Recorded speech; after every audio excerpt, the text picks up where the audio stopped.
Okay, I am going to get this started. So I checked earlier. It sounded like I had sound. If you could just if there's any issues, let me know. Um, let's just say maybe like type one in the chat if you're hearing me or something like that, just so I can make sure that you are hearing me. Otherwise, I can go to mine really quickly.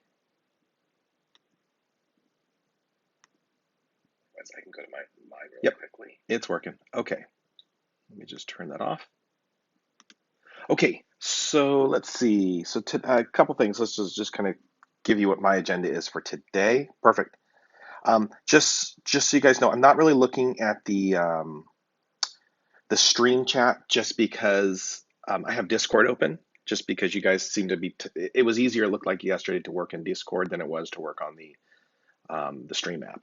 So just to let you know, if you want to communicate with me, it would be better to do it through Discord because I'll probably miss your question if you ask it in the Stream app. So just a couple things. First off, I do want to remind you that there were some issues yesterday with the streaming that it would stop. So if there's any if it turns off or anything like that, if something goes wrong in the stream, please let me know in Discord because otherwise I'll just sit there and talk and talk and talk to myself. Um, and that's not what I want. Obviously, not what you guys want either. Okay, let's see. So here's what I wanted to kind of shoot for today.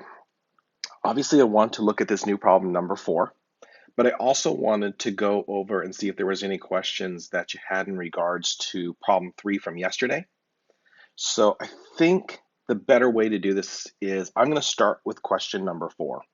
I'll go through it and then we can go through and you guys can ask questions regarding 3. If there were any, maybe you didn't have any questions and that's fine. But if you did have questions, we can do that. So what I'm doing right now is I'm set up as you guys see, I have voice channels. I'm currently in the general voice channel. So maybe after I go through question 4, if you have questions, you can ask them there. It might be easier than typing them out. Either way, it doesn't matter. But again, that's kind of the format for the day. Let me see. I thought there was something else I wanted to tell you guys. I don't think there is. Okay. So, or if there is, it'll come to me. So let's start number 4. So number 4 is kind of a new type of question. So far what we focused on. So in question number 1, 2, and 3, those are all questions involving a graph. These are our categorization is a table, right? And so I'm gonna refer to the previous one as a graph question. I'm gonna refer to these as table questions. So table questions kind of have some different types of features, obviously. So let's just kind of go through this problem and see what's going on here. So we have this function that's differentiable for all real numbers. That may be important later. So I'm going to highlight that right now that it's differentiable. The reason I say that is by telling me that it's differentiable for all real numbers, that also tells me the function is continuous for all real numbers, right? So that's kind of important, or it may be important. I shouldn't say it is important because I actually don't remember this problem. So let's see. So the table gives the values for f and the derivative of f. Okay, so as we notice, first this column right here are our position functions, our position values, and this column right here are velocity or our derivative values. Okay, let's see. Then the second derivative of f has a property that f double prime is greater than 0. So just off the top of our heads, again, part of the reason they may be telling us that we have to think about why are they telling us that it is the second derivative is greater than 0. Well, that tells me that the function's concave up from negative 1.5 to 1.5. Now, do I need that right now? I don't know, but that's what they're saying right now. They're saying, hey, look, just to kind of take note, it's concave up over this interval. Okay, that being said, let's see what we can do with question A. So, evaluate this. Show the work that leads to your answer. Okay, so let's see what we can do here. So, by the way, if it sounds like I'm super nervous while I'm doing that, that's because I'm super nervous while I'm doing this. This is very awkward.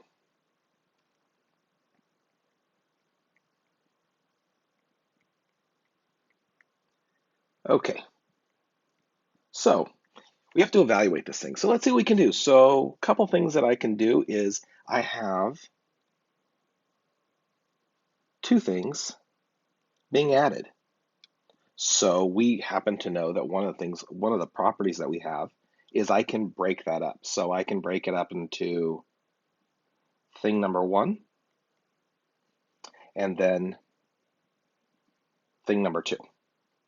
So let's see what we got. For the first one, we have 3 times the derivative of that function. So in other words, if you don't, I'm going to pull the constant out, and it's going to be 3 times f prime of x d of x. And then the other one is going to be for d of x. Okay.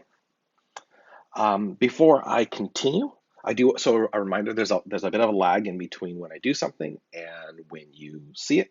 So I'm going to pause for a couple seconds, see if you have any questions so far in regards to setup or what I've done so far. Again, if you do, just type something in the chat. Discord, I should say.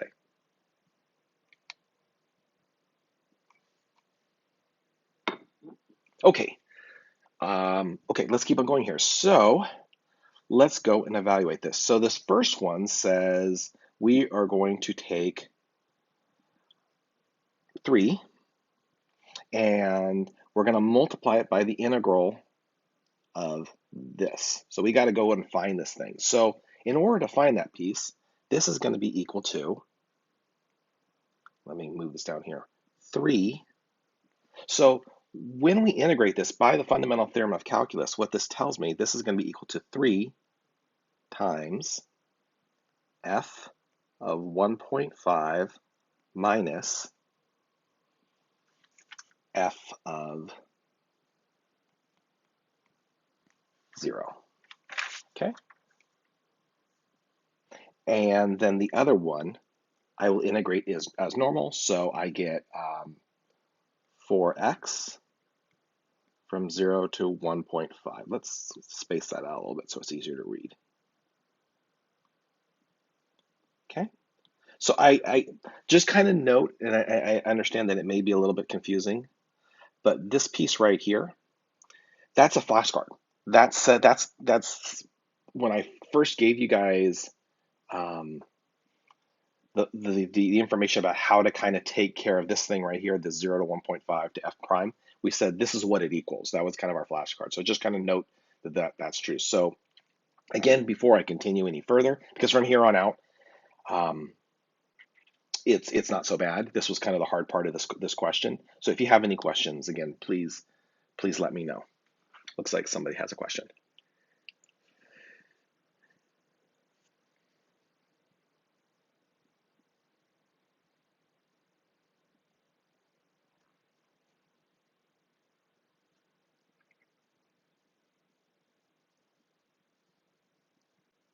So I'm not going to leave it as that. So the question's asked. So just to repeat for people who are not in the Discord, for the first part, you see that the theoretical function, not the actual one. So you can leave. So I am leaving in terms of f of x, but what I'm going to then do is I'm going to go back to my table, and I'm going to actually plug in the specific values from my table. So I am gonna use my table values. I'm just kind of showing where I'm going to be getting my values from. Hopefully that makes sense. Okay. Okay. So let's continue here. Perfect. So we get 3. So f of 1.5. So I'm going to go to my function here. So f of 1.5, that is -1. This is kind of awkward. Plus, nope. Why am I saying plus when it's clearly minus? Minus f of 0. F of 0 is -7. So minus a -7 plus 4. And this is going to be times 1.5. That's not a 5. 1.5 minus 4 times 0 or 0. Again, I can leave it like this. I can clean this up. That's really, AP will take it either way. I think my answer comes out to 24. Okay, so let's pause there for a second, see if there's any questions in regards to part A.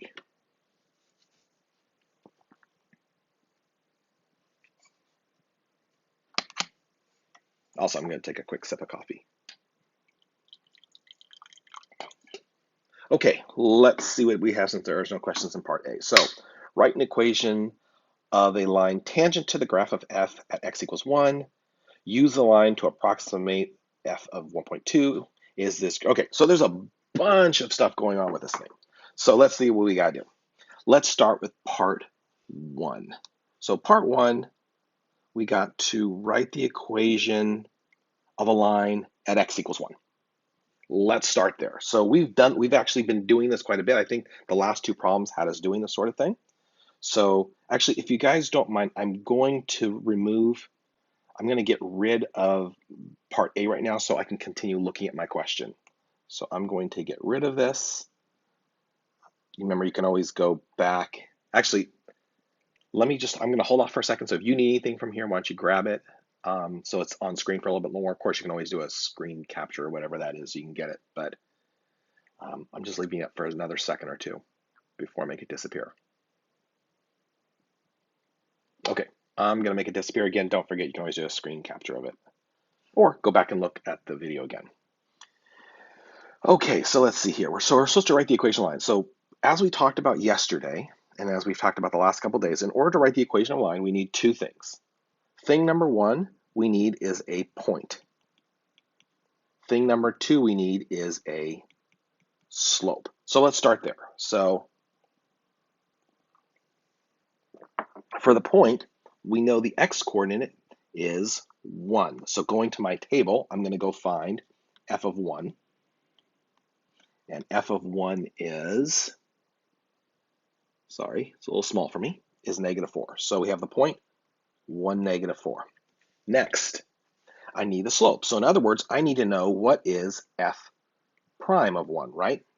And f prime of 1, going back to my table, is 5. Okay, before I continue, I'm going to take a 5-second pause here, see if you have any questions so far.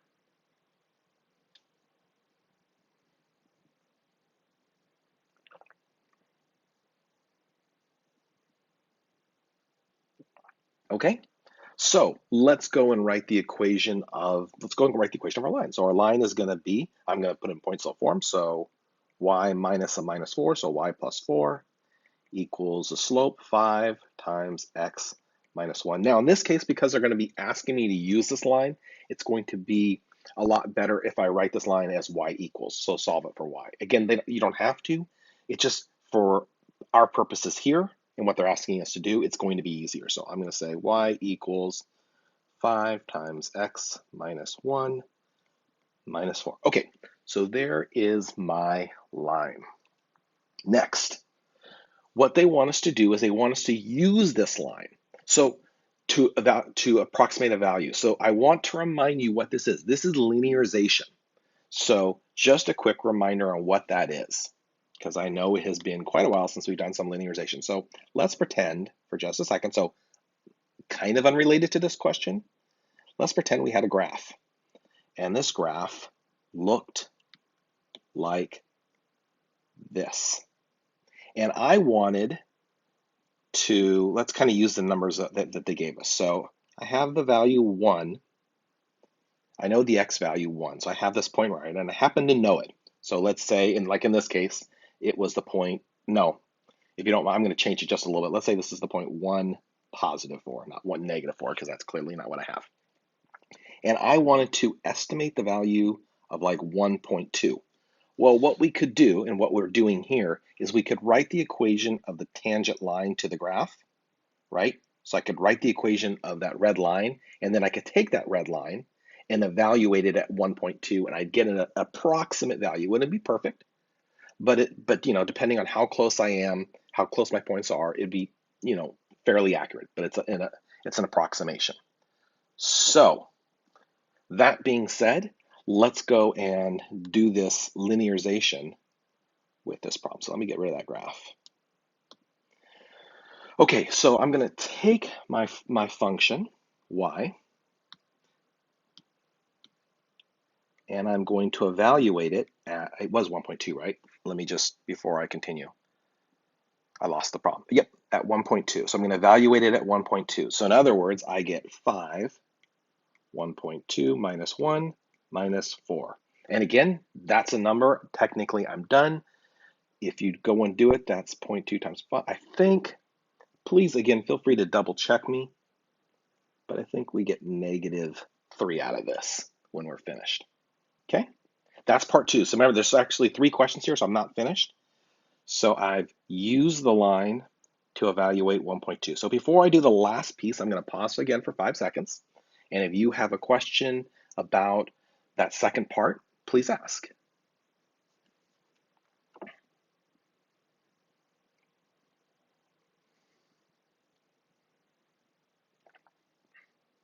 Okay, so the last part, oh, there is a question coming in.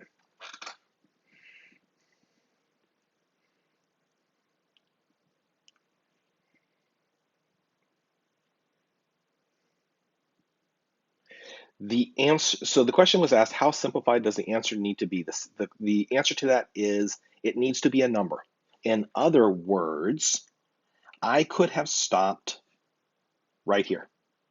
That is a simplified answer. It's a number. The only rule is, we've talked about this before, you can't leave things in terms of sign, you trig values. So for example, if we had plugged this in and did this in some sort of sine function and I'd gotten like, sine 4 plus 7, I would have had to evaluate that sine 4 and turn it into something using my calculator, which of course is not a calculator section.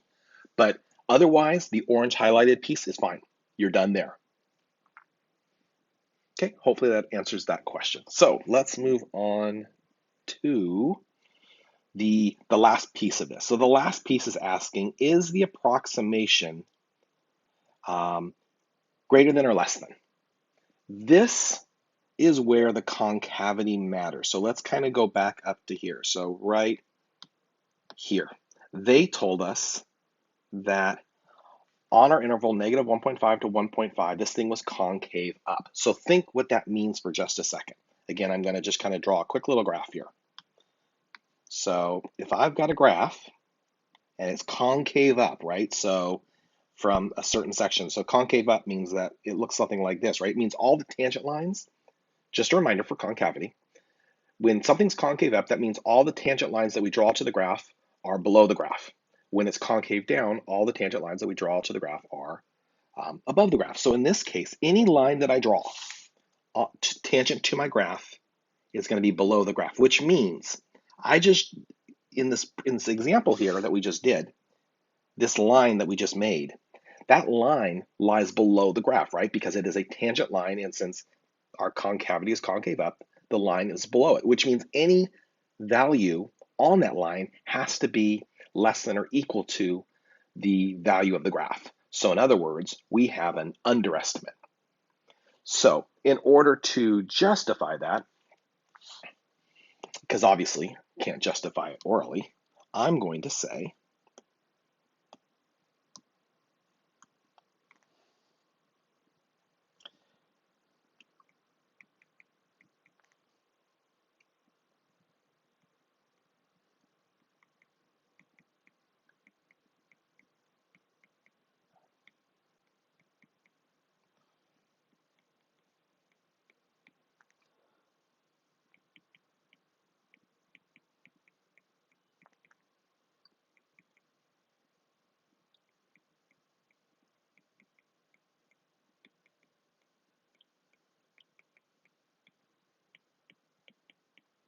so. Again, as you guys can see here, I'm basically saying, hey, look, it's concave up. Now, in terms of what do they need to see exactly, the big piece of this, as you can probably guess, is they need to know that you recognize that this thing is concave up, right? So basically on this one, they would say you would probably get 1 or 2 points, probably 1.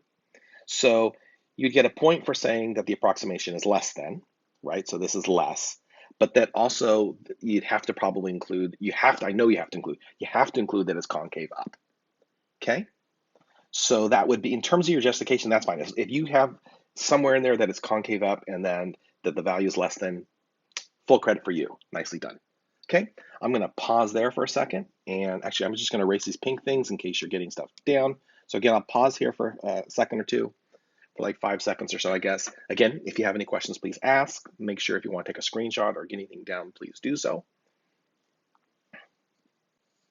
Before we go on to letter C.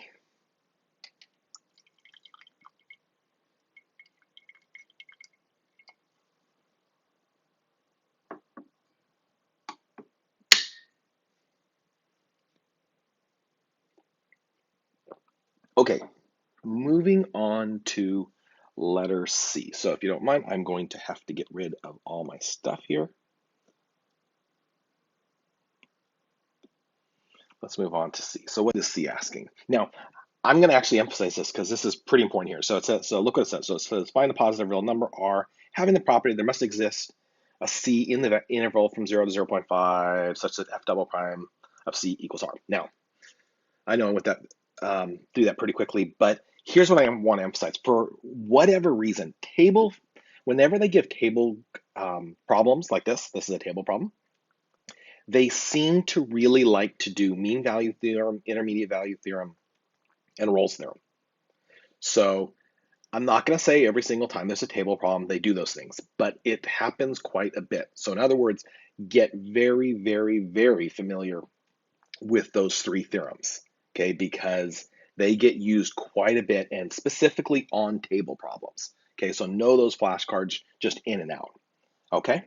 So, and this is that type of thing. So let's see what we got here. So find a positive real number R having the property that it must exist. So notice, this is kind of the key here, that there must exist. So those three theorems I named, intermediate value theorem, mean value theorem, Rolle's theorem, those are existence theorems. They're asking for the existence of something. So I'm going to have to use a existence theorem. So there must exist a value C with with 0 to, you get the interval, and the second derivative equals R. So let's think about what they've given us so far. They've given us, looking at the table, they've given us, as we said, we've given a position function, we've given us a velocity function, but they're asking for a second derivative, so they're asking for stuff about the acceleration function. So what I'm going to do is I'm going to use mean value theorem. Reminder of what mean value theorem says. So the mean value theorem basically says if our function is continuous and differentiable over over the interval, over our domain. So that's where this line up here is really important. They said the function is differentiable for all real numbers. Remember, if something's differentiable, it's continuous. So our function that we are given is continuous and differentiable. It has met the requirements for mean value theorem. The only two requirements for mean value theorem is that your function is continuous or differentiable. Then, according to mean value theorem, there must exist a C such that, so we're going to look over our interval. So there must exist a C such that in this specific case, so f prime of 0.5 minus f prime of 0, so the slope between the, excuse me, not there, the slope, nope, I missed it, excuse me, the slope between these two, right, in regards to, so when we're looking at these two f prime values, that the slope of that line between those two things is going to be equal to, well, let me finish it up and then I'll explain. So it's going to be equal to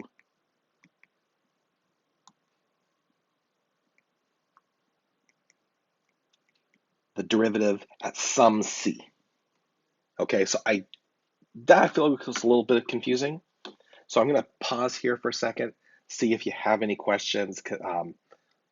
Maybe I need to reiterate that. Like I said, I feel like I kind of paused a little bit too long there, and that may have been a little bit awkward. So if you have any questions, please ask.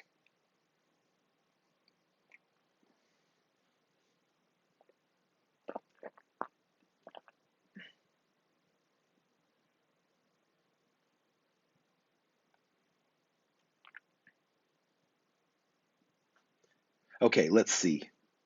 For this one, I'm using, so the question was asked, what theorem I'm using? I'm using the mean value theorem to answer this question.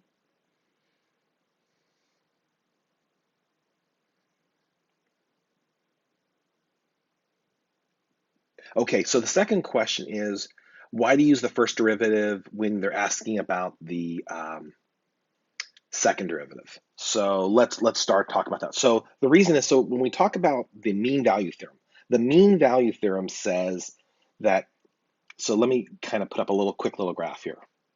So the mean value theorem says, hey, you have this function right here, and you have 2 points on this function. Again, this function is continuous and differentiable. What it says is that if I were to find the slope of the line between those 2 points, that somewhere on the interval between those 2 points, the derivative of this function. So this is, right, if the purple function is f, somewhere the derivative to that, the derivative of f, in other words, f prime, would have to equal the slope of that red line. So notice what it's asking. So in this case, let's take what we're looking at here. So I'm looking at f prime. So I'm now looking at if I were to graph this, I have a graph of f prime. So my graph, let's say my graph of f prime looks like this, and I'm given 2 points, one at 0 and one at 0.5. So what this left-hand side was finding is finding the slope of that line that I just drew. Remember, what mean value theorem says is that somewhere on the interval between those 2 purple points, there has to be a c, let's say right here, such that the derivative of this purple function, so if this purple function is f prime, the derivative of that, which is going to be f double prime, equals the slope of that line. Okay, so hopefully that clarifies that question, and I'm going to answer again. If you have follow-ups, please ask. There's another question that says, is it equal to f primacy or f double primacy? So this is going to be equal to here, this left-hand side. So this part right here. So I'm saying that I'm looking at the slope between my f prime functions. It's going to equal the second derivative. Absolutely. Okay, so again, see if you have any follow-up questions before we continue.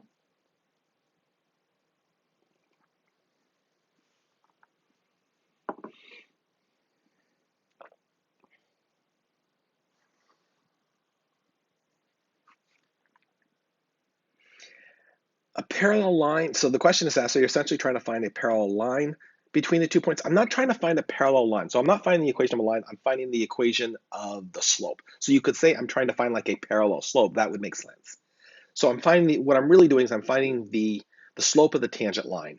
And that slope of the tangent line is going to be equal to the slope of, in my case, the purple line.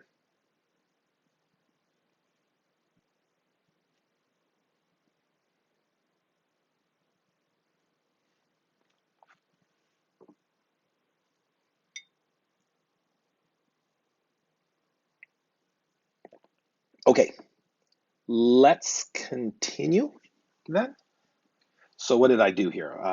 Sorry. It's a little weird. It's a little weird kind of trying to look at 2 different screens. It's definitely a learning experience, shall we say. So let's see what we got here. So let's go evaluate this thing. So I'm going to go find my value. So f prime of 0.5, let's go here. So f prime of 0.5 is 3. So it's going to be 3 minus f prime of 0. Why am I doing this in that? F prime of 0 is 0. So 3 minus, this is bugging me, sorry. So 3 minus 0 over 0.5 minus 0 equals this. So that's going to be equal to 6 equals this. So what this tells me is that the C value, that that R value that I'm trying to find is 6. So when I evaluate the second derivative at some value of C, I don't know what that value of C is, but when I evaluate it, it's going to equal 6. Before I continue, let me just make sure. Find it says give a reason for your answer. So in terms of my reasoning, I'm going to sum this up. I don't know. I like okay. This part right here is good so far. Oops, I didn't highlight anything. It's pretty good so far, but I really do need to emphasize. So I need to go a little bit beyond the math in this case. I do need to give a written explanation. It doesn't need to be long. So what I'm going to say is I'm sorry. Here's what I'm going to say. Um,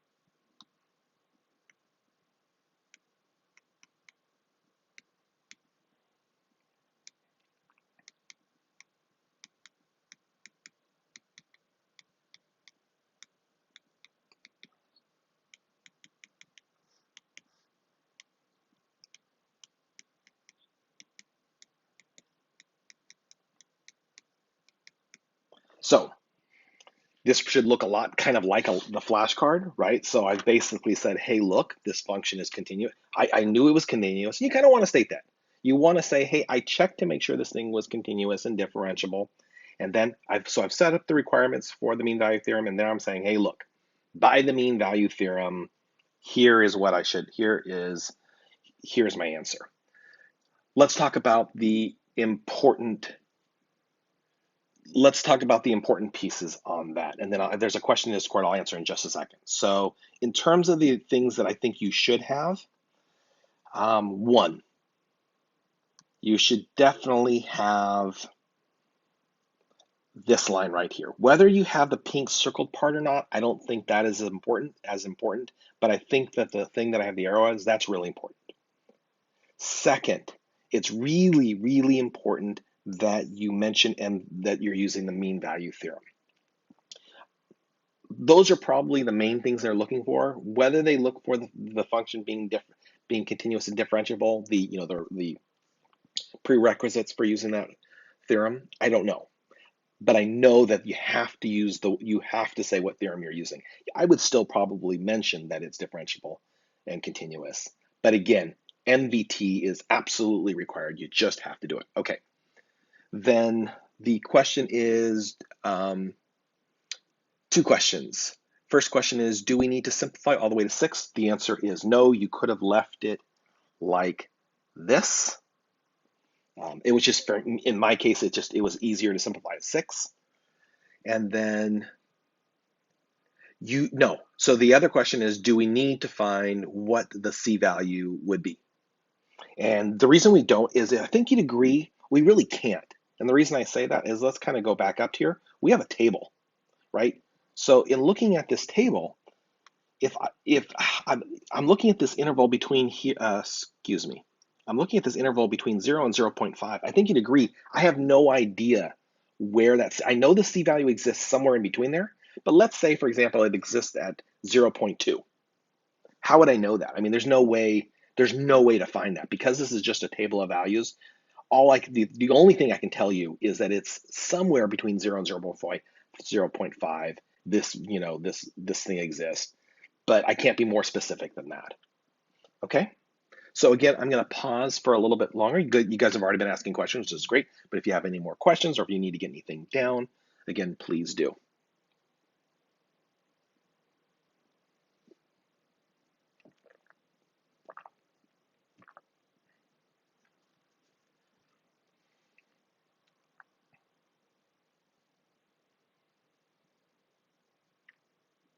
Okay, then I'm going to erase all this so I can go on to the last question here.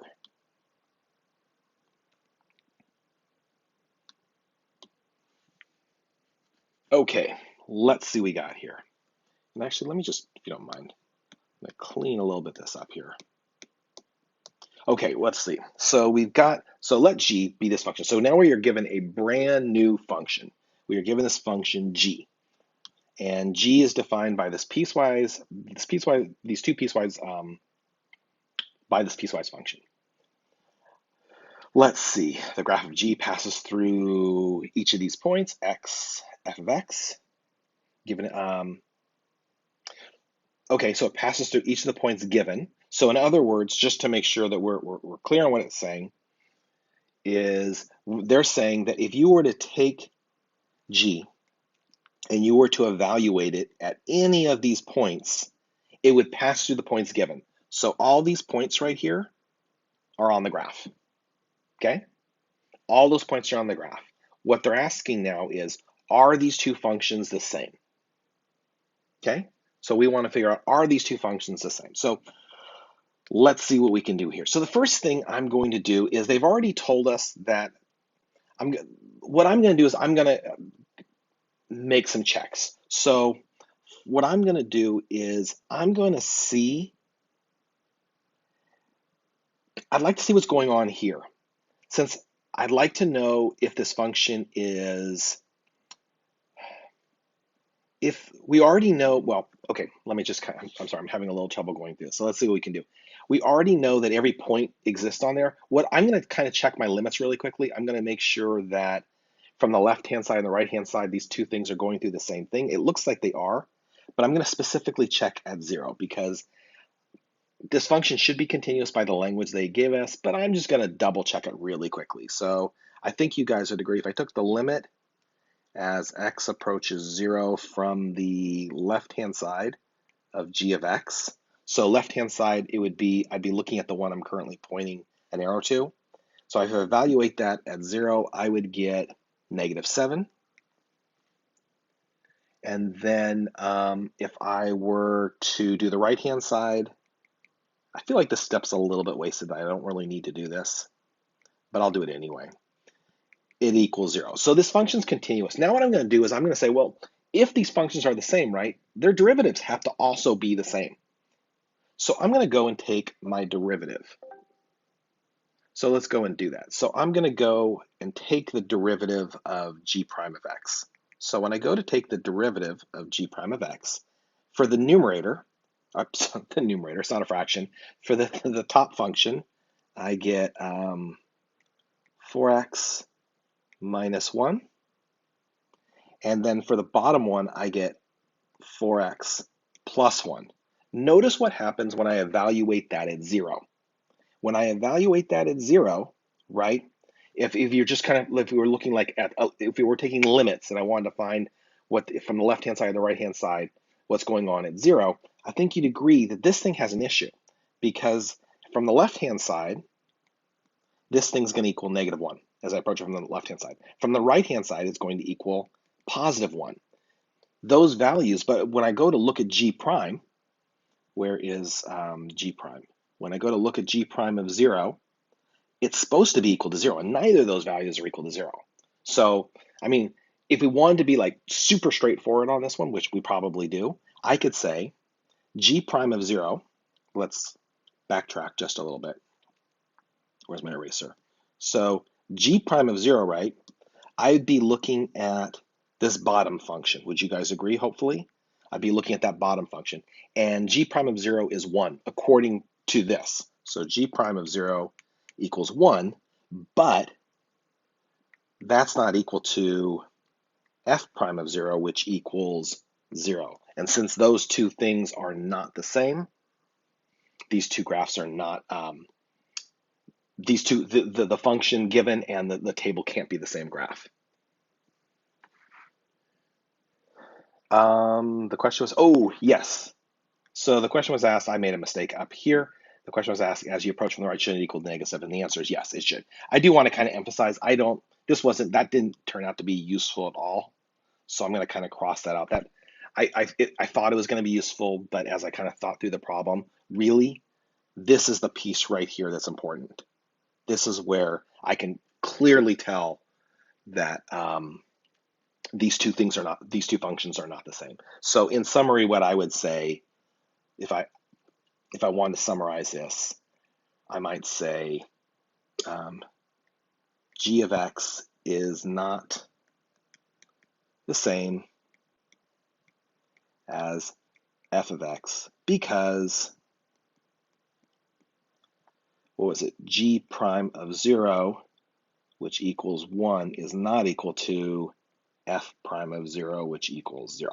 And that's fine. I think that's a perfectly good explanation. I would still show this. I think, showing you took the derivative, I'd still do that. But other than that, I think that's a perfectly good explanation. Okay, so I'm going to stop here for a few seconds and again, give you guys time to catch up, see if you have any questions. I got a couple people asking questions right now.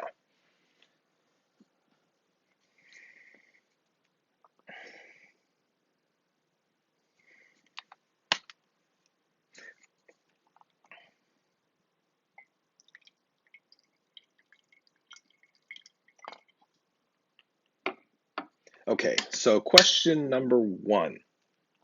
For the top equation, it says the domain values of x should be greater than 0. Can we still plug in 0? For the top equation. All right, so remember when we talk about a piecewise function, what ends up happening is a piecewise function says we're kind of looking at branches. So it says oops, sorry, I'm having trouble erasing.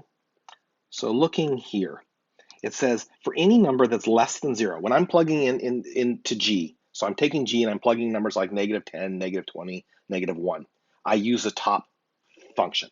That's what I look at. When I plug in numbers that are greater than or equal to 0, so 4, 5, 6, 8, 9, 0, I'm using the bottom function. So they are two branches, and you only use them if you're using values in those specific domains for each branch. Hopefully that makes sense. Let's see.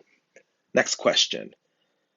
Why can't you check if graphs are the same by using the position function? So the reason I can't check that the position functions is they told us, if you notice here, and normally you're right, that would be a smart thing to do.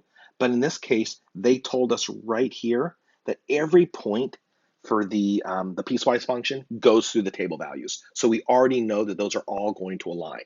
So that's not where the issue is going to lie. Okay? See if you have any other questions regarding that.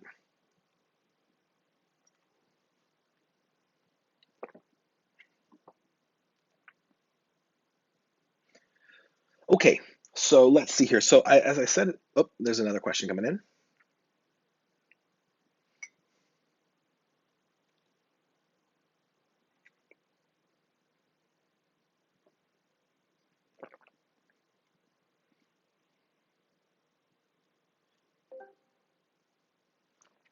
Let's see. I'm still a little bit confused with plugging 0 into the top equation. So I'm not going to plug 0 into the top equation. I can only plug 0 into the bottom equation. So, and the reason being, let's kind of zoom in here for a second. So the reason, again, think about what I can plug in. So when I'm plugging in numbers like -1, -2, -3, -4, I'm plugging them in to this equation right here. The second I start plugging in numbers like 0, 1, 2, 3, 4, 5, I have to plug it into here. That's it. I can't even use the top equation anymore because according to this domain of the second equation, right? They're kind of doing two equations and they're giving us two domains for each of the equations. So equation number 1 says, hey, you can use this equation from -infinity to less than 0. For the bottom equation, you can use that equation when x is greater than or equal to 0. Period. Those are when you can use those two.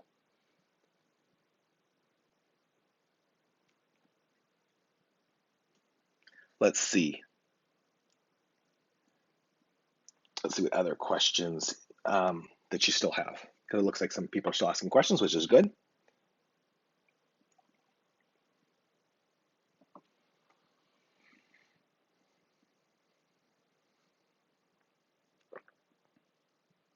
Let's see. So are we comparing the derivative of each function to determine if the position function is the same? So what I was doing there, it's what I did there. And I actually,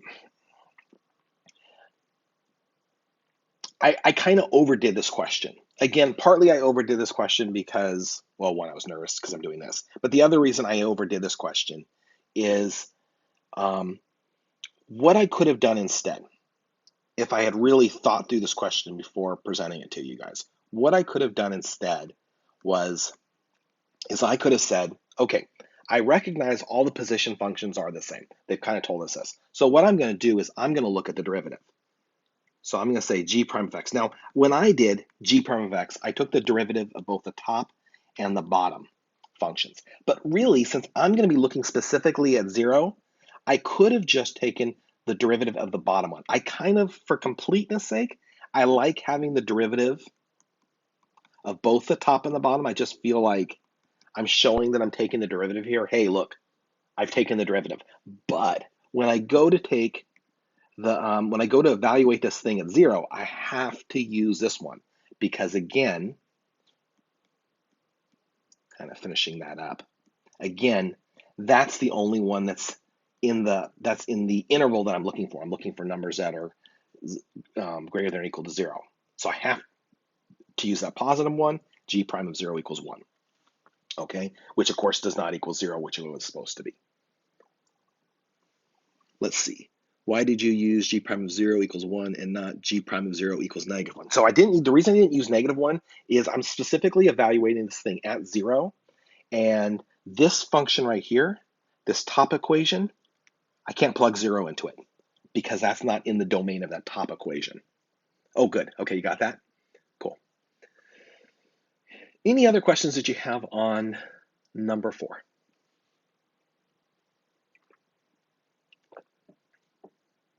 Okay, so at this point, I did want to kind of see if you had any questions in regards to the problem number 3 from yesterday.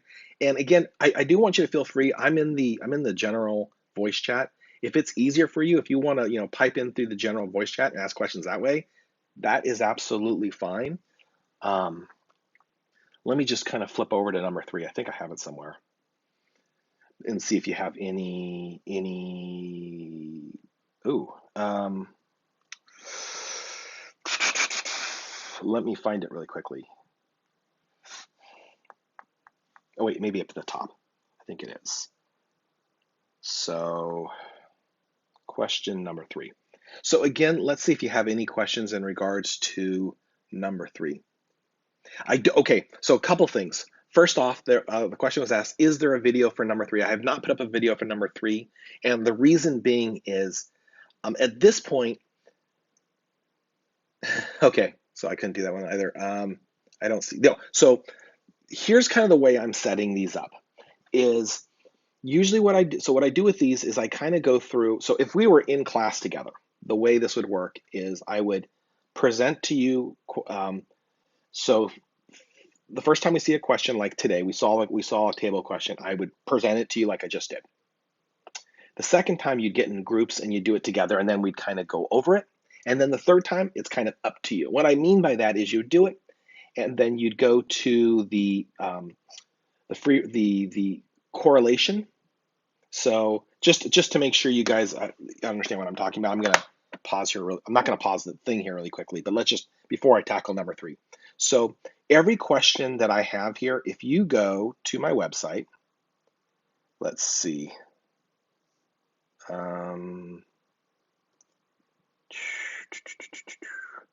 Excuse me, where is my website? So if you go to my web page and you go to me, that's not what I want. Sorry, I don't go to this as a student very often. So if I go over here, I have in my class files,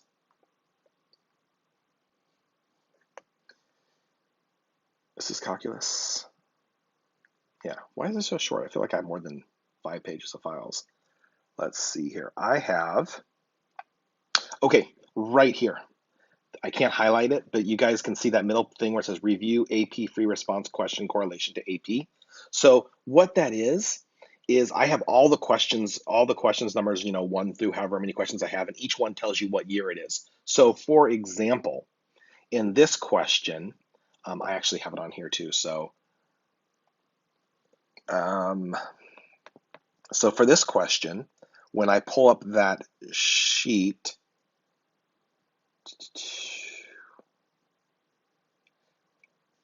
it's going to bring up this. So we just did, for example, question number 3. That's 2006 question 3. So what I would do is I go into Google, I would type in AP Calculus free response 2006 question 3, and it will bring up the worked up solution to that. So you can look it up yourself. Again, feel free, just like we're doing now, if you have questions on it, please feel free to. But I'm not really planning on making a third video covering the same exact topic. But of course, I don't have any problems answering questions that you have in regards to that.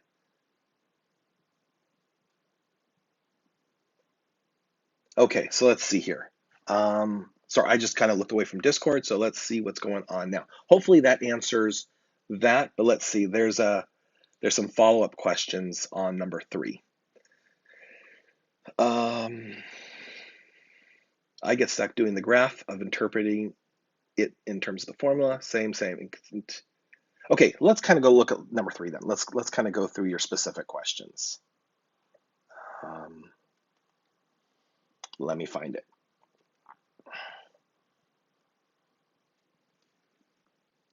So right now, so the question is, what problems are we supposed to, so before I start this, so at home, so today what you would do is after you finish problem number 3, the next question you would do, we just did number 4, so you would do, this is a bad version of it, but you would go to, I think it's number 5. This is such a, this version I have is terrible.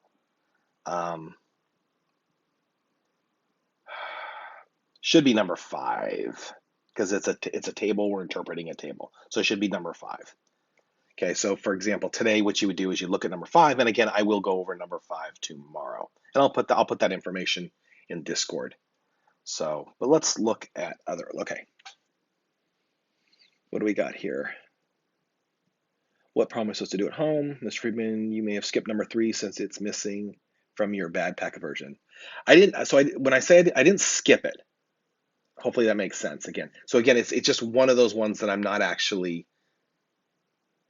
Hold on a second. It's not actually one of the ones, like I said, I planned on making a live stream or video for. Let's see. Did you have a schedule when we had a class in mind for how many problems we should do daily? Honestly, so that's a good question. So how many problems should you do daily? Honestly, in terms of the free response at the beginning, not very many. So like I said, today I'm having you do, we just did number 4. You should finish up number 3. You should do number 5, and then kind of wait until I do a video for number 5, which I'll do again tomorrow at 10 a.m. That way we go over it, make sure you understand it.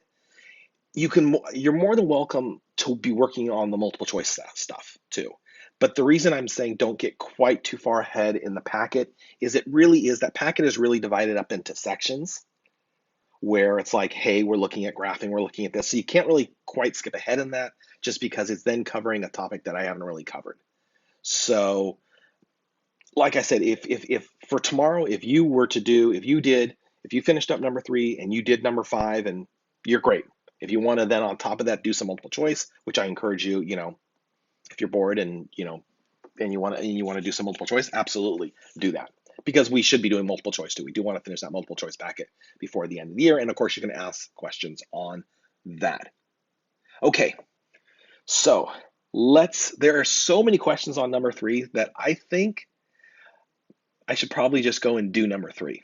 So let's see here. Is that okay? Do you guys mind if I just go through? I know you're of course more than welcome to leave the stream. I do want to emphasize that to you too. These are going to be put up, and I'm assuming it sounds like from the questions that I'm getting, it sounds like these are pretty. It sounds like you guys are, seeing this pretty well. So I'm going to take the stream and I am going to throw it up. Tape it or however I do it and throw it up so you can reference it later. So again, if you at any time, if you don't have to stay for the entire stream if you don't want to. So like I said, I'm going to go through and just complete number 3 if that's okay with you guys. So let's do it. And again, I do really want to emphasize, feel free to ask questions. Like you've been doing, and feel free. I don't know if it's like just awkward or not, but if you want to jump into the voice channel and ask questions that way too, that is fine. Okay. But again, this has been working out great. So let's keep on going here. I'm just my only worry is that my stream's going to cut out, which is what I had the problems with yesterday. So let's keep on going. Let's see what we got here. Okay, number 3. So this is a graph problem. So what do we got here? The graph of the function f consists of 6 line segments. Okay, let g be the function given by what they did. Okay, so part A. Let's see, we got. Just by the way, I noticed that some people did drop into general, which is great. The general voice channel. Just so you know, all the people so far in there have their mics muted. So if you were going to ask a question in that, you are muted right now. But let's continue. Let's keep on going here. Okay, so let's see what we have here.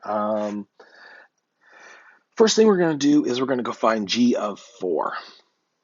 So this is kind of similar to what we did the other. Just to let you know, also, if you have trouble hearing my voice, the only earphones that happen to work with my iPad right now have their battery is really bad. So if I do cut out completely, let me know. Because that may happen. And then the question was asked, will these be thrown on my YouTube page? What I'm either going to do is I have links to these videos, whether they're on YouTube or they're on whatever this thing I'm using right now is. There will be links to the videos themselves, okay? So they will absolutely be there. Like I said, I'm not exactly sure where. I'd like YouTube better, but we'll see. Okay, let's go find g of 4. And again, please, if my voice does cut out, please let me know. That means my earphones died. Okay, what do we got? So g of 4, according to this, excuse me. This is our key right here. So g of 4 is going to be the definite integral from 0 to 4 of f of t dt. Okay, so in this case, let's go look at what that is. So we're looking at the integral.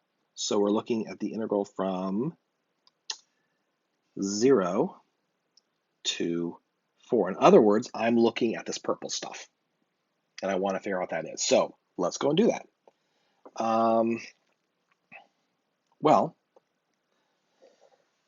first thing I'm going to go do is find the area of that triangle that lies below the x-axis. Because it is below the x-axis, it's going to be negative. So it's going to be negative 1/2. The base is 1. The height is 2. The only thing I want to do is make sure that triangle's negative. Okay, so I've made it negative. Then I'm going to add to that the area of that trapezoid. So you can either do it through the trapezoid formula or you can add a couple triangles. So in this case, it looks like it's going to be, well, I'm going to, if I wanted to, I think just two, I don't know what I'm trying to make. I don't need to make this complicated. There's a rectangle here and 2 triangles. Let's just add those together. I could do a trapezoid, but I'm being a little lazy. So the 2 triangles, that's going to be, they have a height of 2 and a base of 1. So that's 1/2 times 2. So times the base times the height. So that's, what is that? 1 times 2 plus the area of the rectangle, which is 2 times 2. So this whole thing comes out to,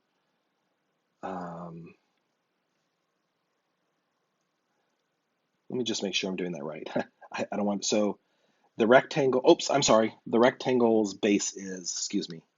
So just to be clear, this right here is the rectangle. This right here is the area of the 2 triangles. So that's 2, 4, negative 3. So that whole thing equals negative 3. Okay. See if you have any questions. Is it equal? I'm sorry. It's positive 3. I don't know why I think negative 3. Negative 1 plus 4 is definitely positive 3. So my apologies. Okay. See if you have any questions on that. Really, all it comes down to, and I probably don't need to give this huge explanation like I did. I got to take those 2 areas. I got to add them together. The one below the x-axis is negative. The one above the x-axis is positive. Go find those areas any way you want to. Geometrically, of course, is the way you want to do it. Okay. Before I go on to G prime of 4, are there any questions on G of 4?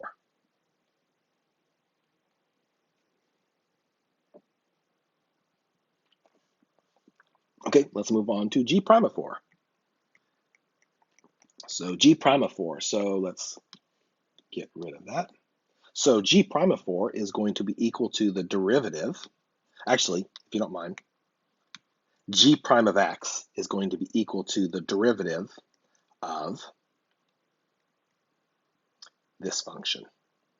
And if this notation looks familiar, that's because that's our second fundamental theorem of calculus, and this just becomes f of x. So in other words, g prime of 4 is going to be f of 4, and f of 4 is 0. Okay? So let me just see Discord. Okay, on graphs, when they want us to find an integral like that, is there a way, any other? No. So the question is, can we do it? Is the only way you can do it is geometrically? Pretty much. You can only do it geometrically, really. I mean, that said, if you really wanted to, and you don't, but if you really wanted to, you could come up with an equation for this, right? That's the equation of a line. So you could come up with the equation of that line. You could integrate that line from 0 to 2, and then you could do the same thing for each of these pieces. But it's so much easier to do geometrically, I think you would agree. So yeah, could you do it? Sure. Don't. Please don't do that. That would take you way too long. Okay, the next one being asked was g double prime. So g double prime of 4 is going to be equal to f prime of 4. In other words, it's going to be equal to the derivative or the slope of the tangent line. Oh, that scared me. I have a question. Yeah, okay. Ask your question. Oh, I'm sorry. Can you? Okay, ask your question. Sorry, I couldn't remember which button to push. It's okay. So, my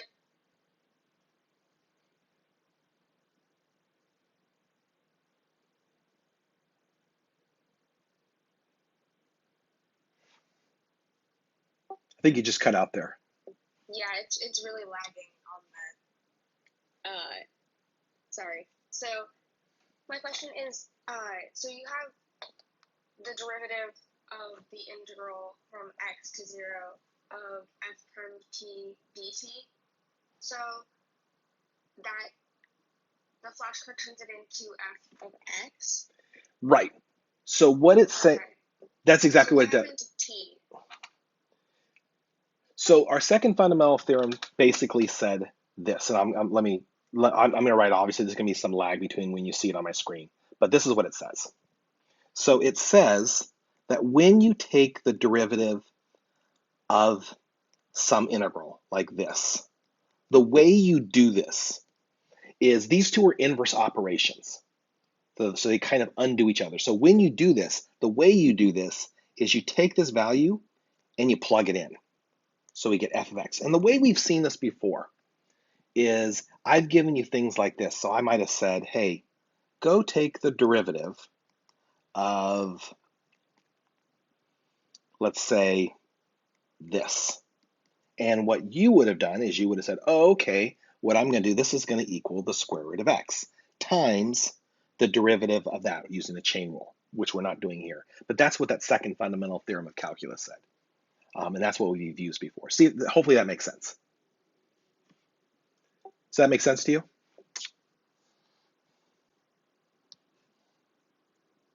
Yeah. Thank you. You're welcome.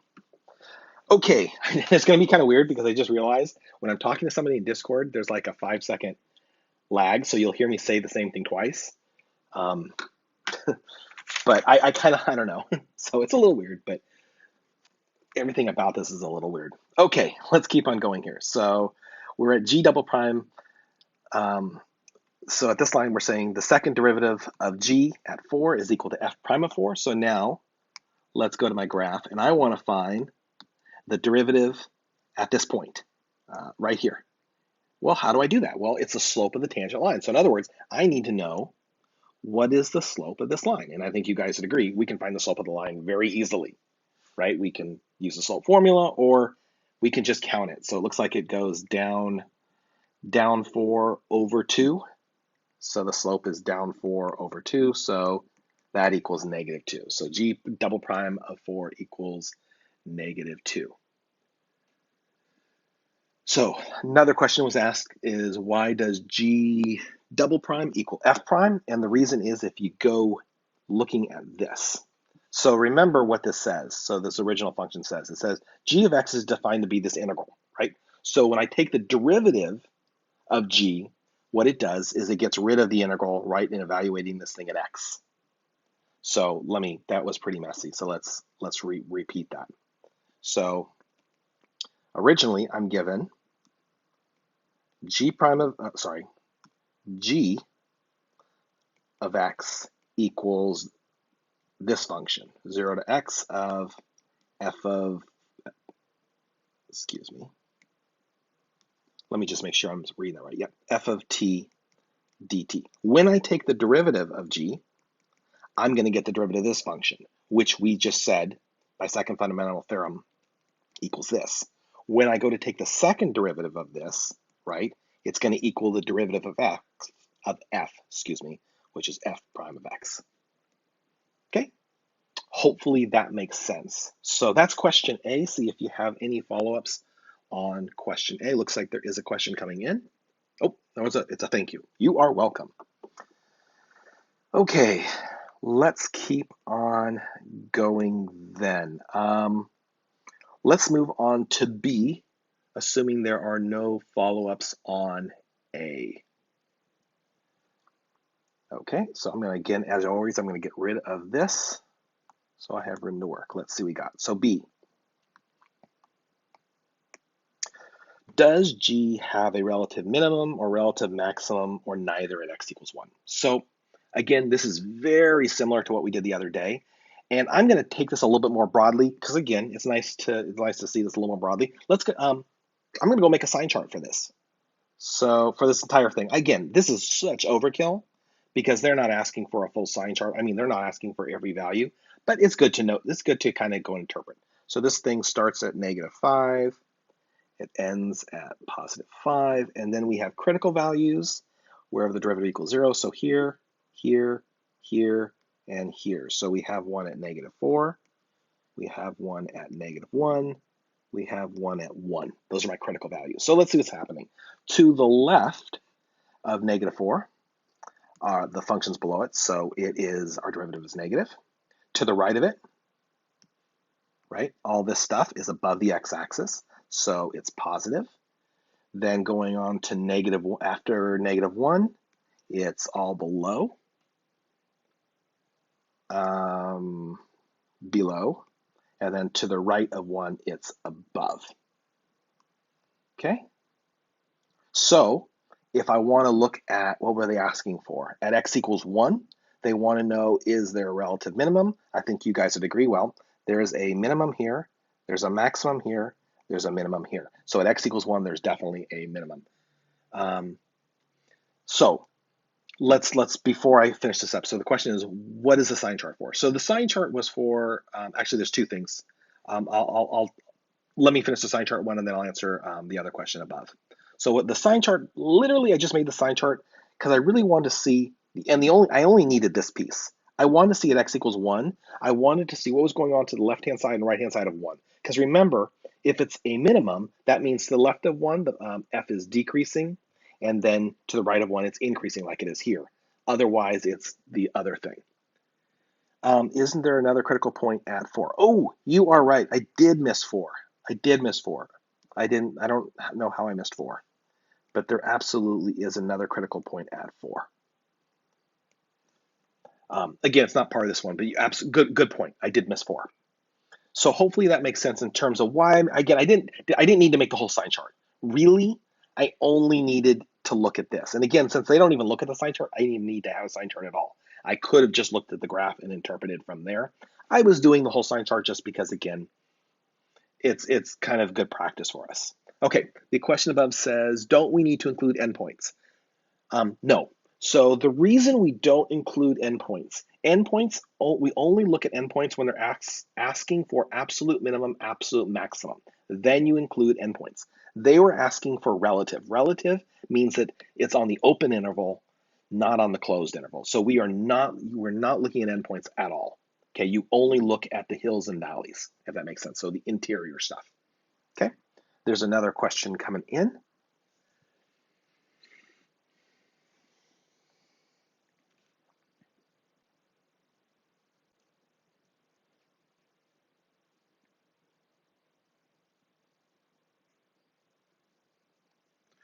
Aren't side charts usually for the derivative? That's why I'm confused. Okay, they are for the derivative, but I want, and that's actually, that reminds me of something I forgot to ask. Sine charts are for the derivative. Think about what this graph is. So this is the graph of f, which is the derivative, like what we said in the first part of the question. When we take the derivative of g of x, right, we get f of x. So in other words, this graph right here is a derivative graph. So when I'm interpreting that sine chart, I'm interpreting questions, I'm interpreting stuff about the derivative. Hopefully that makes sense. Perfect. Okay. By the way, if I'm yelling at you, I'm sorry. I just realized I got a little loud there. Okay, let's see what we got here. We did B. Did I justify it? I don't think I did. I can't, this table's not a justification, so let me justify it. So what does it say? Justify your answer. So what I'm going to say is, I'm going to say that there is,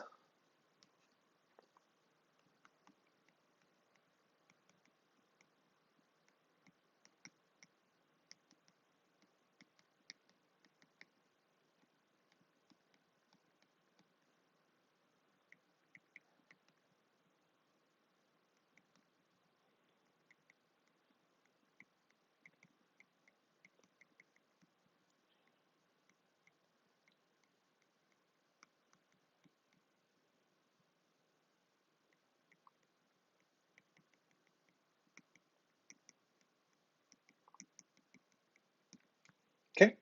So why did it happen? Because at x equals 1, the derivative values, which, right, looking at that graph, they went from being negative to being positive. Okay, be careful. Do not use the words increasing and decreasing, because again, that means we are looking at the derivative of the derivative.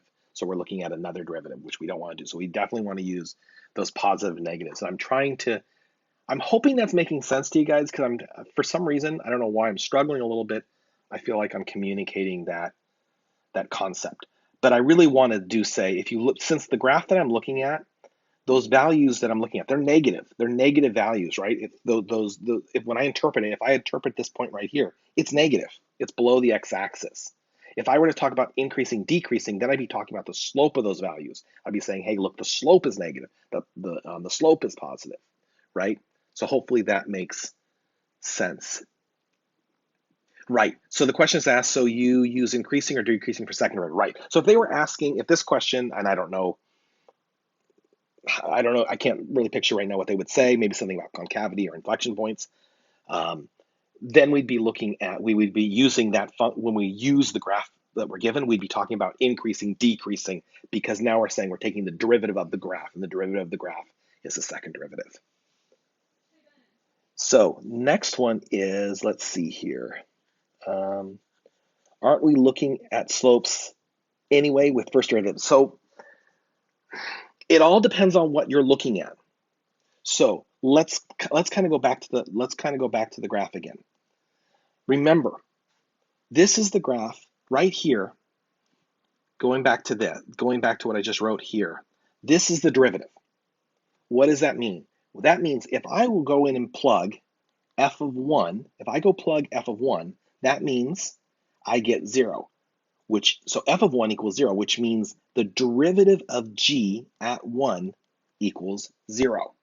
So it all depends on what you're looking at, right? So yes, what is it? So if you were to say, what is the slope at g of 1?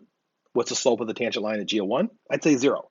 But again, because I'm looking at this graph right here, and that graph is f, hold on.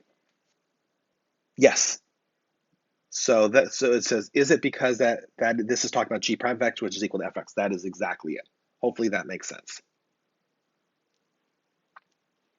Okay.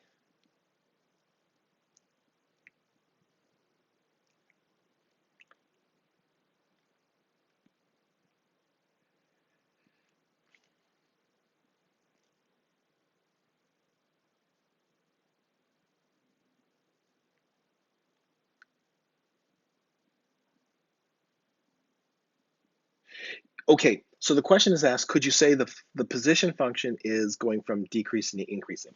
And yes, but and no. And the reason I say that is this. So yes, you are right. The position function is going from increasing to decreasing. But remember, how am I coming up with these answers?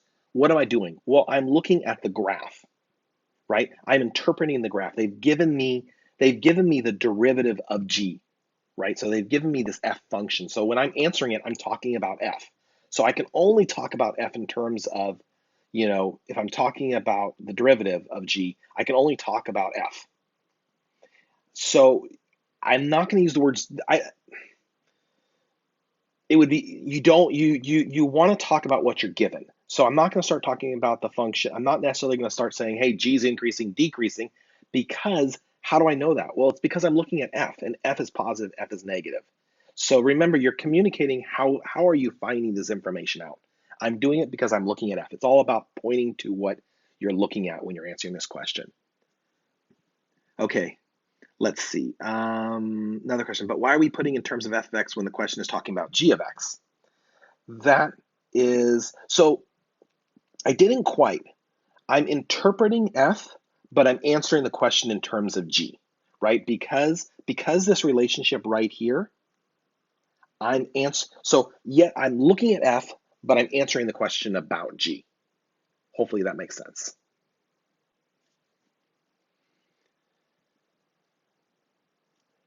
Okay, let's continue here.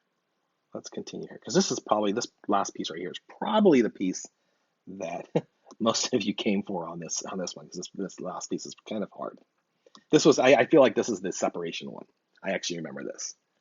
Okay, let's see. So suppose f is defined for all real numbers x and is periodic with a length of 5. The graph above shows 2 periods. Okay, where g of 5 equals 2. Find g of 10. Okay, so let's just kind of go back and make a summary here right now. So far, we have g of x. We know that g of x equals this. I think you guys would agree. That was given here. We also happen to know, they told us, and I'm sure we could figure it out. We happen to know that g of 5, right? So this equals 2. They just said that right there. So in other words, if I were to take all this stuff, right, and add up all that purple stuff, I would get 2. And I'm going to trust them at that because they said it's true. And why would they lie? So that equals 2. So now what they want us to do is they want us to find g of 10. Well, I think you guys would agree then g of 10 is going to be equal to 2 times this. Because this thing's periodic. It keeps on repeating over and over and over again. Uh-oh, I just heard my earphone going. Can you guys hear me normally? So just to make sure, has my voice, does it sound like my voice is really far away, or can you guys hear me absolutely normally? Just let me know, please. My earphones are totally dying right now.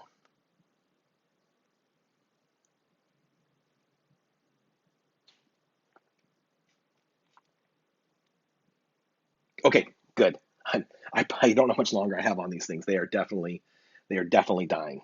But thank you for letting me know. Okay, let's keep on going here. I'm going to go a little bit quicker just because I'm really afraid these earphones are going to die, and I need to charge them before I do the IM2 stuff. Okay. So where are we at this point? So we are at this. So we've got a bit of an echo. That makes it sound like oh, my earphones are super unhappy right now. Okay. I will just make sure I'm talking a little louder just in case there's an issue. So let's see what we got here. So I want to go and evaluate this. So we already know that this right here, we were told, equals 2. So this equals 2 times 2, or 4. So g of 10 is 4. Next, let's go find g of 108. Okay, the first thing I want to do is I want to figure out how many of these repeats of periods of 5, how many are there? So I'm going to divide 108 by 5, and I get 21. So in other words, this is going to be equal to g of 21 plus g of 3, because 5 times 21 is 105, plus 3 is 108. Okay? So what I need to do is I need to go find, I think you guys would agree, I'm going to take 21 and I'm going to multiply it to that, right? So that function that I was given, and then I'm going to add to that this. Okay? So for the first part, I get 21 times this value, 2, and then in order to find 0 to 3, I apologize, I'm going to scroll real quick. I need to go and find the area underneath the curve all the way to here. So I need to go and add those things together. So kind of doing that kind of quickly. Notice, if you would, this piece right here and this piece right here are opposites, so they cancel each other out. So all I'm really going to be concerned with right now is that red rectangle, which is a rectangle that's a height of 2 and a base of 1. So that's 2. So g of 108 equals that, which is 42, 44. Okay? Then, finally, I kind of went a little quickly, and I apologize about that. The earphone thing's making me a little nervous. I'm like totally worried that it's gonna like just stop working completely. So they asked us to write the equation of the line that passes through that. So right now we know we have the point 108, 44, and then we also need to know what is f prime of 108. Remember, f prime of 108 is going to be as, oh, my earphone is totally cut out now. So f prime, sorry, I'm hoping, can you guys still hear me? Is it going through my iPad now? I know it's going to sound like I'm totally far away, but I'd like to finish this problem up. So again, just let me know that you can hear me, but my earphones have completely cut out now. It's not that bad still? Okay, then I will, good. Okay, perfect, okay. Then I'm going to continue here. So what do we got here? So I need to go f prime of 108. So f prime of 108 is going to be the same thing as f prime of 3, because remember, this thing's periodic. So that's the value I'm going to use. So f prime of 108 is going to be equal to f prime of 3. F prime of 3, going back up to my graph, excuse me, is whatever this value is. It looks like it's 2. So that equals 2. So now the equation of my line is going to be y minus 44 equals 2 times x minus 108. And let's just make sure they didn't ask me to write it as equation of y. They didn't. So that is all there is to that. See if you have any questions. Since you guys can seem to hear me okay, see if you have any questions on that, and I can still answer them. Though I'm probably going to go hoarse because I'm talking so loud. My neighbors are like banging out. No, I'm just kidding.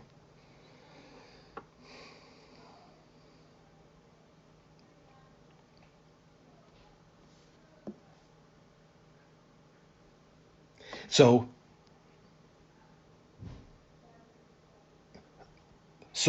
you are right. I did write that wrong. You are correct. I meant to say, thank you for clarifying that. I should say g prime of 3, which equals, as you said, you are absolutely right, which equals f of 3 equals 2. You're absolutely right. I made a mistake.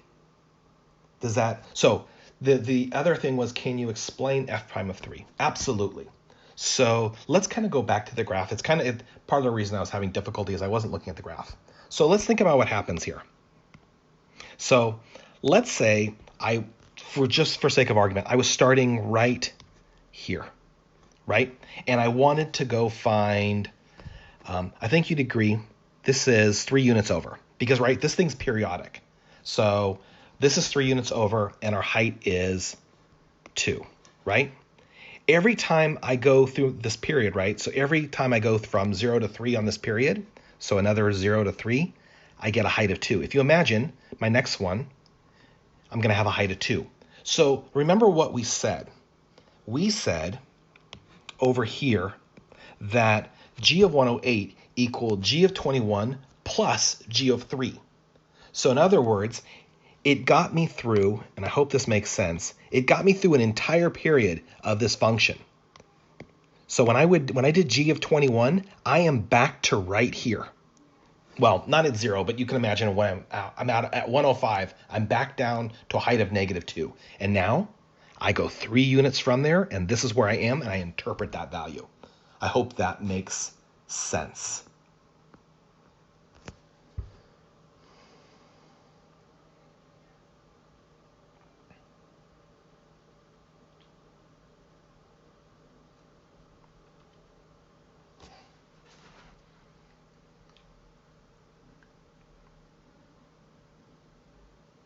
Oh, okay, so now the question is, how do we get 2? Okay, so hopefully now we understand that, again, this is what I'm looking at. G prime of 3 equals f of 3. So now I go back to my graph. This is my f function. So I'm going to evaluate f at 3. So what is that value? Oh, it's this point, 3, 2. So it's 2. Does that make sense?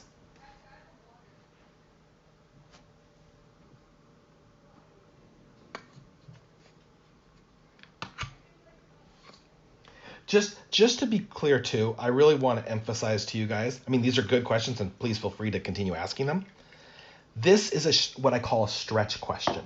A stretch question is a question that is meant to be difficult and unusual. And the reason I emphasize that is I have never seen this type of question again. So please, feel free to understand it, whatever, but the chances of you seeing this type of question again are like slim to none. This is really meant to be a question that you can't prepare for. So when this exam was given, the students would never have prepared for this because they never would have even thought to see this. The teacher would never even thought to prepare them for this. So this is a stretch question that you just can't prepare for. But let's see here. So now the question is, how does f prime of 108 equal g prime of 108, which equals f of 3, which equals 2? Okay, so the reason is going, I feel like all my batteries are dying here. The reason is kind of going back to here, this line right here. We said this. We said G of 108 equals this. So remember what's happening. This thing is periodic. It's going over and over and over, repeating. So let's just kind of do this graph. I'm going to do this very poorly, so let's look at a similar periodic graph, should I say. Let's not look at that one specifically. So we have a periodic graph that's maybe starting here. So maybe we have some sort of shifted sine function. Okay? So we have this function that's periodic and it's doing this. Every time it goes through a full period, right? So if it starts here, every time we get to this bottom point right here, we're starting over. Whatever that height is, right? So what's going on here is we went to G of 105. So I've done these periods 21 times, right? I've done these periods, I've gone through it 21 times, and I'm right here in my looking at my graph. Now it says I have to do this. So I have to go all the way up to G of 3, and now I'm interpreting there. I hope that makes sense.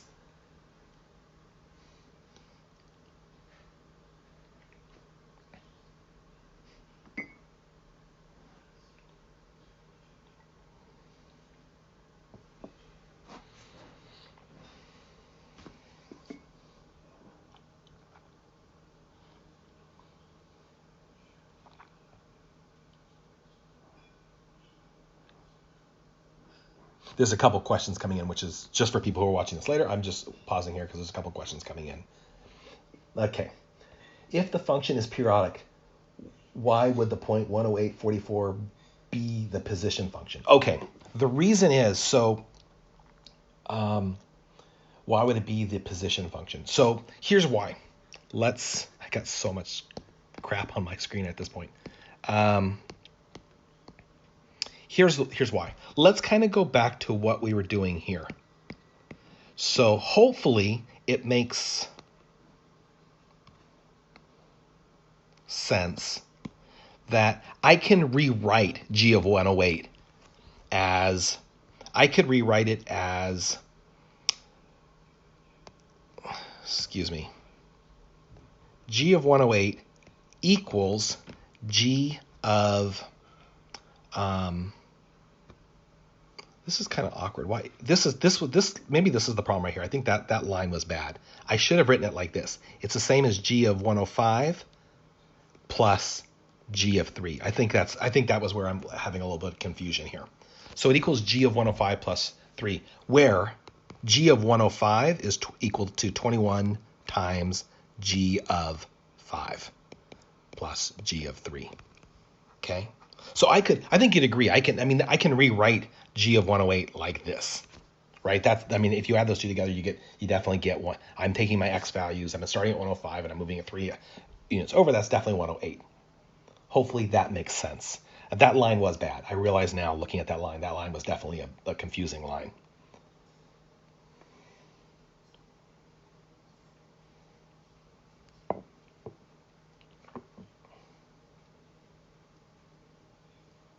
Okay, good. I'm glad that fixed it up for you. So my apologies. I had something in my head and my brain got ahead of my writing. Okay, so what I'm gonna do now is, because this stream has gone on for like an hour and a half, which is fine.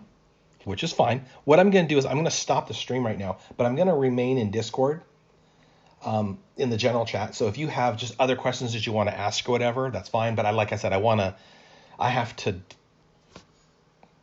not edit this stream, but be able to put it up and stuff like that. I'm probably gonna have to edit and put in parts, or I may redo it just because it's super long. I don't think YouTube's gonna allow me to put up an hour and a half thing, but we'll see. Anyway, so I'm gonna stop the stream. But again, if you want to be in Discord and ask me questions there, please feel free to.